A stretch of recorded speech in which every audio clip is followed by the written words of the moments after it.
Assalamualaikum warahmatullahi wabarakatuh.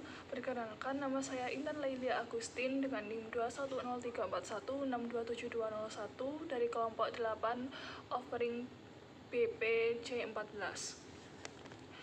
Jadi kali ini saya akan menjelaskan materi terkait dengan project based learning. Baik, pokok bahasan pertama yang akan saya sampaikan adalah terkait dengan pengertian project based learning itu sendiri.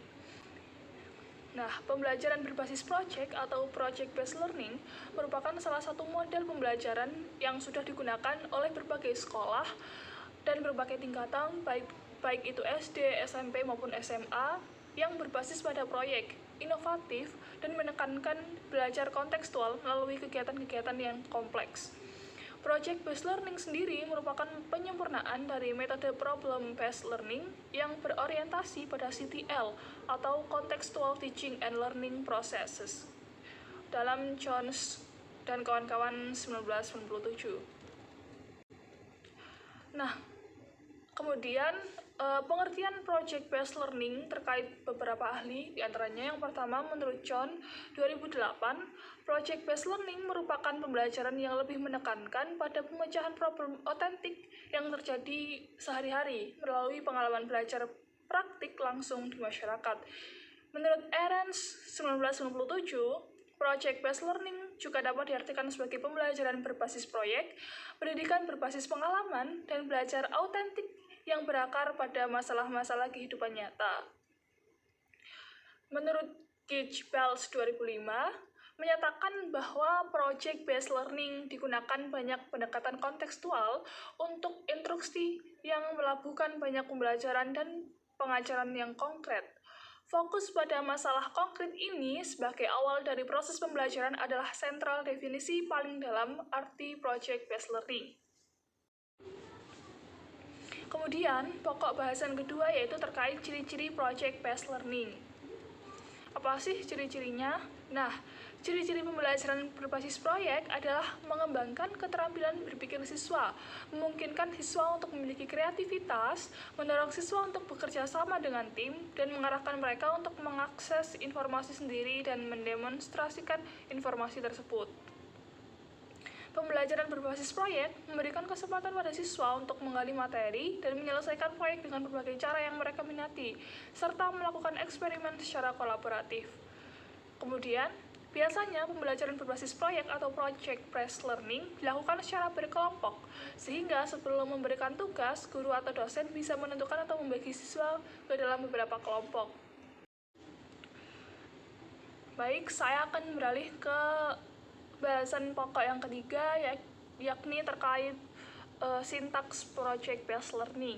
Nah, untuk yang pertama, yakni menyiapkan pertanyaan mendasar atau penugasan tugas proyek. Nah, di sini guru akan menyampaikan topik dan mengajukan pertanyaan bagaimana cara memecahkan masalah yang ada.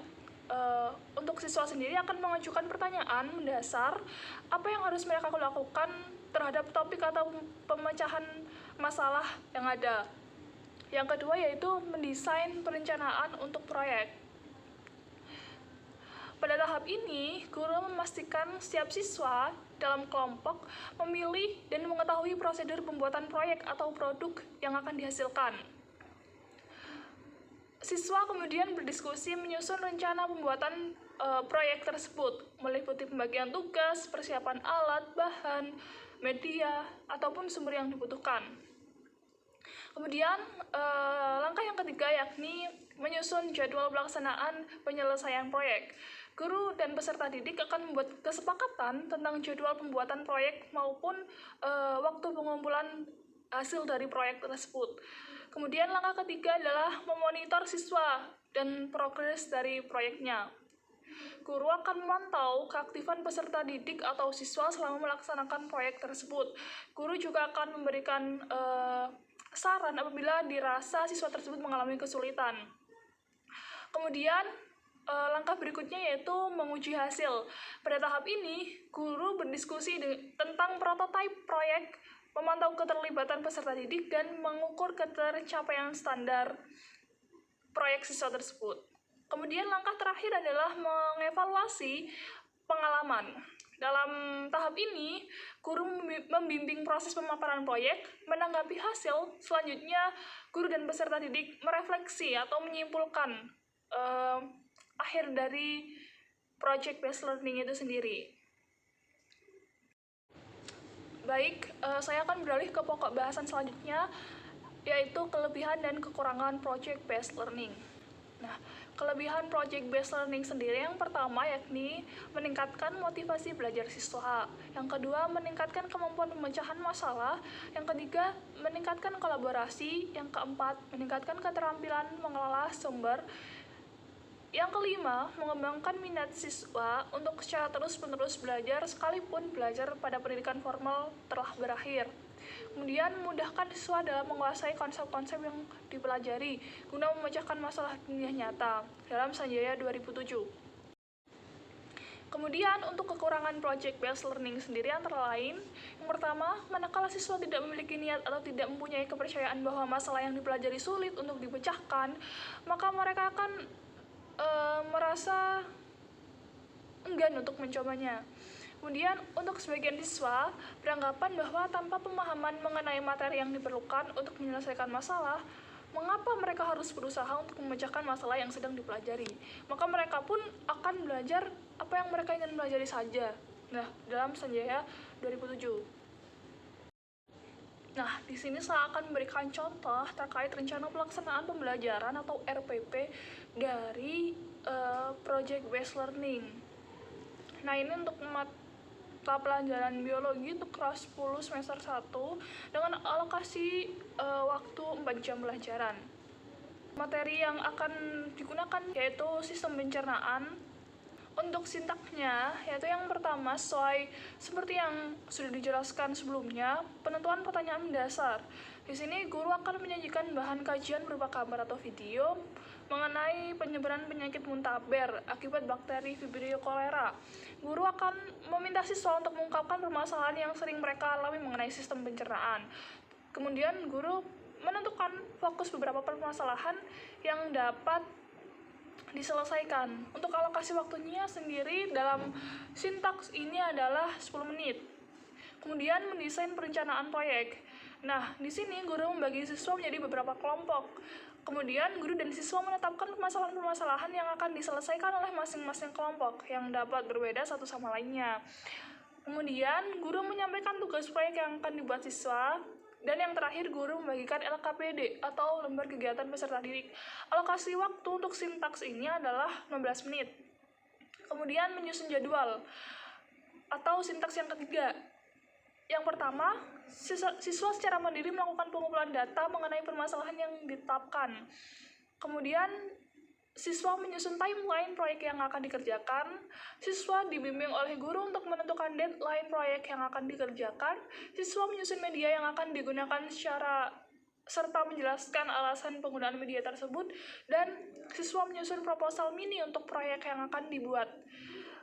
Alokasi waktu untuk sintaks menyusun jadwal ini adalah 50 menit. Sintaks yang berikutnya yaitu memonitor peserta didik dan kemajuan proyeknya. Deskripsi kegiatannya yaitu yang pertama, siswa membuat proyek yang sudah direncanakan atau siswa menunjukkan prototipe dari proyek yang akan dikerjakan. Kemudian, guru melakukan monitor terhadap aktivitas peserta didik selama menyelesaikan proyek, dan guru memfasilitasi peserta didik yang kesulitan dalam proses pembuatan proyeknya. Alokasi waktu untuk sintaks ini adalah 30 menit. Kemudian, sintaks yang berikutnya yaitu menguji hasil. Deskripsi dari langkah menguji hasil yaitu yang pertama, peserta didik mempublikasikan produk yang telah dibuat melalui media mading, website sekolah, blog pribadi, media sosial, dan lain-lain. Kemudian peserta didik mempresentasikan hasil produk yang sudah dibuat hingga proses publikasi pada media tertentu. Alokasi waktu untuk langkah ini adalah 45 menit. Dan yang terakhir adalah mengevaluasi pengalaman. Deskripsi kegiatan dari evaluasi pengalaman yang pertama adalah peserta didik diminta untuk mengungkapkan perasaan dan pengalamannya selama menyelesaikan proyek, suka duka dari pengerjaan proyek itu sendiri. Kemudian pengajar atau guru dan peserta didik mengembangkan diskusi dalam forum untuk menentukan langkah terbaik atau apa saja koreksi dari proyek yang telah selesai. Baik, demikian presentasi dari saya. Kurang lebihnya mohon maaf. Wassalamualaikum warahmatullahi wabarakatuh.